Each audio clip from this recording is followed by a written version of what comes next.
अस्सलाम वालेकुम व्यूअर्स, मैं हूं आपका होस्ट अब्दुल रहमान और आज डिस्कस करेंगे पाकिस्तानी तारीख का सबसे बड़ा गंदम स्कैंडल जिसके अंदर पीडीएम हुकूमत और निगरान हुकूमत दोनों शामिल थी।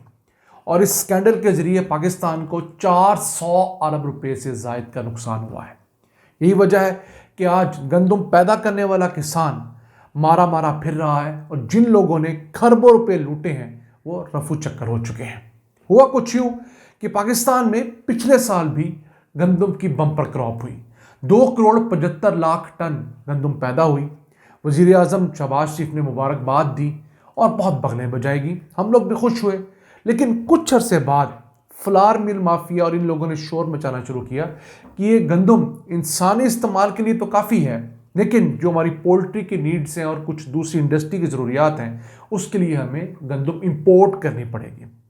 उस वजह से बकौल दानियाल अजीज साबिक रहनुमा नून लीग के जुलाई 2023 के अंदर एक मीटिंग हुई इसहाक डार की निगरानी में और उसमें पाकिस्तान के अंदर 10 लाख टन इजाफी गंदम इंपोर्ट करने की इजाज़त दी गई प्राइवेट सेक्टर को और उसके ऊपर आए तमाम के तमाम टैक्सेस ड्यूटीज माफ़ कर दिए गए। हुआ क्या, जो प्राइवेट सेक्टर था उसे मौका मिला और उसने इस 10 लाख टन की बजाय 35,87,000 टन गंदम इंपोर्ट की। कहाँ से? रूस से, यूक्रेन से और बल्गेरिया वगैरह से। वो गंदम इंपोर्ट की गई 3,100 रुपये फी मन पे। फिर उसे यहाँ पर आकर हुकूमत को 4,500 रुपये मन तक फरोख्त किया गया, क्योंकि उस वक्त मार्केट में 4,500 रुपये मन तक यानी 4,500 रुपये फी 40 किलो के बैग का रेट चल रहा था। अब इस तमाम प्रोसेस के अंदर इस माफिया ने जो मुनाफा कमाया सिर्फ वो 85 अरब रुपए से जायद का था। लेकिन हुकूमत पाकिस्तान के किसानों को 400 अरब रुपए का नुकसान हुआ। अब हुकूमत के पास ऑलरेडी 43,65,000 टन गंदम मौजूद थी और वो हमारे 3-4 महीनों की ज़रूरियात के लिए काफ़ी थी। उस 43 लाख टन गंदम के होने के बावजूद मजीद 35 लाख टन गंदम मंगवा ली गई। अब हुकूमत के पास वाफर गंदम है, हुकूमत मजीद गंदम किसान से खरीद नहीं सकती। मौजूदा हुकूमत की एक मजबूरी है जनरल, क्योंकि एक तो हमारे पास स्टोरेज की इतनी फैसिलिटीज़ नहीं जहां पर हम मजीद 35 लाख टन गंदम स्टोर कर सकें। दूसरा, हुकूमत के पास इतने पैसे नहीं कि वो 400-500 अरब रुपया लगाकर इतनी इजाफी गंदम खरीदे और फिर उसे कहीं महफूज भी करे। यही वजह है कि हमारा किसान बेचारा दर दर की ठोकरें खा रहा है।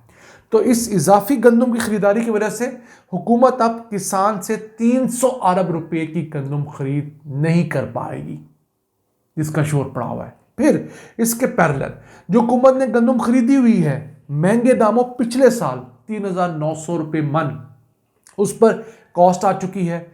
उसके लिए जो बैंकों से 500-550 अरब रुपए का सूद पर कर्जा लिया गया था वो कर्जा हुकूमत को देना है, तो 104 अरब रुपए हुकूमत के ऊपर वो भी नुकसान आ चुका है। यानी कि गंदम की प्राइस हुकूमत ने ले रखी है वो कम हुई, उसमें लॉसेस ऐड हुए, उसके ऊपर कर्जा सूद का खर्चा ऐड हुआ, तो 104 अरब रुपए हुकूमत का लॉस। तो किसानों का 300 अरब, हुकूमत के 104 अरब क्लब कर लें तो ये 404 अरब रुपए का लॉस है जो इस रियासत पाकिस्तान को डाला जा चुका है। फिर जो गंदम इंपोर्ट की गई उस पर $1 बिलियन खर्च हुए। अगर पाकिस्तान में गंदम इंपोर्ट ना की जाती तो $1 बिलियन के रिजर्व्स हमारे ज़्यादा होने थे। जो उस वक्त $9 बिलियन हैं वो $10 बिलियन होने थे। तो वो कौन लोग थे, कौन ताकतवर लोग थे जिन लोगों ने गंदम की इंपोर्ट की इजाज़त दी? फिर उसके बाद ये फ्लावर मिल वाले ट्रेडर्स और ये तमाम माफिया हरकत में आया और यहाँ तक कहा जा रहा है कि जिस दिन गंदम इंपोर्ट करने की इजाज़त दी गई उसके एग्जैक्ट 8 दिन बाद पाकिस्तान में पहला गंदम का शिप आ भी गया। हालांकि रशिया या यूक्रेन से अगर शिप चले तो उसे बहुत तेज़ी से आने की सूरत में भी 22 दिन लगते हैं पाकिस्तान पहुंचते पहुंचते। लेकिन ये कैसे शिप थे जो 8 दिन के अंदर ही पाकिस्तान पहुंच गए? यहाँ एक खदशा और भी है कि हो सकता है गंदम की खरीदारी पहले कर ली गई हो, उसे दुबई के इर्द गिर्द कहीं रखा गया हो और यहाँ से अप्रूवल लेने के बाद फौरी तौर पर गंदम पाकिस्तान शिफ्ट कर दी गई हो। उसके बाद एक जुल्म और भी हुआ।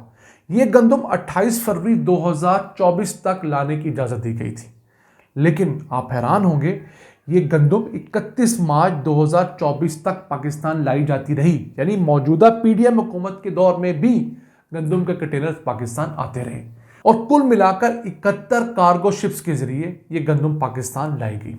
उनमें से इंस्पेक्शन के बाद पता लगा कि 26 कार्गो शिप्स के अंदर जो गंदम लाएगी उसमें बाकायदा लाइव इंसेक्ट्स थे, यानी उसके अंदर हशरात जो थे, मुख्तलिफ किस्म के कीड़े मकोड़े वो जिंदा थे। और नाकिदीन तो यहाँ तक कह रहे कि ये वो गंदम जिसके अंदर कीड़े थे, खदशा ये है कि वो फिर पंजाब हुकूमत को दी गई और मिल मिलाकर उसे सस्ते फ्री आटे के नाम पर आवाम को बांटा गया। ये बहुत बड़ा एलिगेशन है। लेकिन जैसी हुकूमत चल रही है, मुझे कतई कोई उम्मीद नहीं कि पीडीएम की मौजूदा हुकूमत इस मामले में कोई तहकीकात करेगी। क्यों? पहली बड़ी वजह कि ये पीडीएम 1 की हुकूमत के अंदर क्राइसिस शुरू हुआ, फिर निगरान हुकूमत के अंदर ये क्राइसिस जारी और सही रहा, ये इम्पोर्ट। तो निगरान हुकूमत भी पीडीएम हुकूमत के तसलसल थी। उसके मिनिस्टर्स आज मिनिस्टर्स हैं, उस दौर के लोग आज भी आम पोर्टफोलियोज पे हैं। तो कैसा हो सकता है कि ये वाली पीडीएम हुकूमत साबका निगरान हुकूमत पर एक्शन ले, ये साबका पीडीएम हुकूमत के खिलाफ एक्शन ले? बदकिस्मती हमारी ये है, पाकिस्तान के अंदर हमारा ताकतवर तबका आपस में इस किस्म का मिला हुआ है कि वो एक दूसरे के मफादात का ख्याल रखता है, एक दूसरे के साथ रिश्तेदारियाँ हैं और इस रिश्तेदारियों को निभाते हैं। मिसाल के तौर पर अगर मोहसिन नकवी ने बतौर वज़ीर आला पंजाब कोई गलत फैसला किया हुआ तो क्या मौजूदा पंजाब हुकूमत उनके खिलाफ केस कर सकती है? इनकी इतनी हैसियत ही नहीं है। और ये बरमला कह रहे हैं कि अगर मोहसिन नकवी चाहते तो प्राइम मिनिस्टर बन सकते थे, वो तो उनकी मेहरबानी है कि वो वज़ीर दाखिला तक ही खुश रहे। तो मौजूदा हुकूमत से मुझे कम से कम किसी किस्म की कोई उम्मीद नहीं है। आपको प्राइम मिनिस्टर के लेवल तक सिर्फ दावे नजर आएंगे, कमेटी बन जाएगी और उस कमेटी की रिपोर्ट दाखिल दफ्तर कर दी जाएगी। फिर मुल्क के अंदर कोई ऐसा इदारा नहीं बचा जो कि न्यूट्रल हो, जो कि तमाम तर प्रेशर से बालातर होकर ऐसी तहकीकात कर सके जिसके अंदर इस तरह के बड़े करप्ट अनासर को पकड़ा जा सके। वैसे करने को किया जा सकता है। सुप्रीम कोर्ट के 2-3 अच्छे तगड़े जजेस की निगरानी में एक कमीशन बैठाया जा सकता है, लेकिन बदकिस्मती से जिन लोगों ने ये सारी करप्शन की है निगरान दौर में और पीडीएम्स के दौर में, वो इस्टेब्लिशमेंट के मंजूर नज़र लोग हैं। अब इस्टेब्लिशमेंट किस तरह उन लोगों को दांत के नीचे आने देगी, ये भी एक $1 बिलियन क्वेश्चन है। मैं समझता हूँ वक्त आ गया है कि पाकिस्तान को इस मारामारी से निकलना होगा। कहीं तो हमें रेड लाइन क्रिएट करनी होगी। आज हमारे पास आटा सस्ता ज़रूर हुआ है, रोटी लाहौर के हद तक मैं कह सकता हूँ सस्ती हुई है। 15 रुपये की रोटी आम तंदूरों पे मिल रही है, नान 20 रुपये का बहुत हद तक बड़ी मिकदार में मिल रहा है। लेकिन ये किस कीमत पर मिल रहा है? हमारे उस गरीब किसान की कीमत पर मिल रहा है जिसे अच्छा रेट नहीं मिल रहा, जिसका मुनाफा 1 एकड़ से लाख रुपया होना था, अब उसका मुनाफा घटकर 1 एकड़ से 30,000 रुपया रह गया है गंदम का। मैं आपको एक एवरेज बता रहा हूँ, जिसका आपने 2 गुना मुनाफा खा लिया, अगले साल वो गंदम नहीं उगाएगा। फिर क्या होगा? मुल्क में गंदम का शदीद बहरान आएगा। आप फिर गंदम इंपोर्ट करने के लिए भागेंगे और इस दफ़ा आप किसान से 3,900 रुपये फी मन कह के 3,000 रुपया मन गंदम खरीद रहे हैं। अगले साल आप यूक्रेन के किसान से, रूस के किसान से 5,000 रुपया मन गंदम खरीदेंगे, उनको $2 बिलियन का फ़ायदा पहुंचाएंगे। अपना किसान आपका इस साल भी भूखा मरा, अगले साल एहतजाज में भूखा मरेगा। नाज़रीन, दुखी दिल के साथ अपने मेज़बान अब्दुर्रहमान को इजाज़त दीजिए।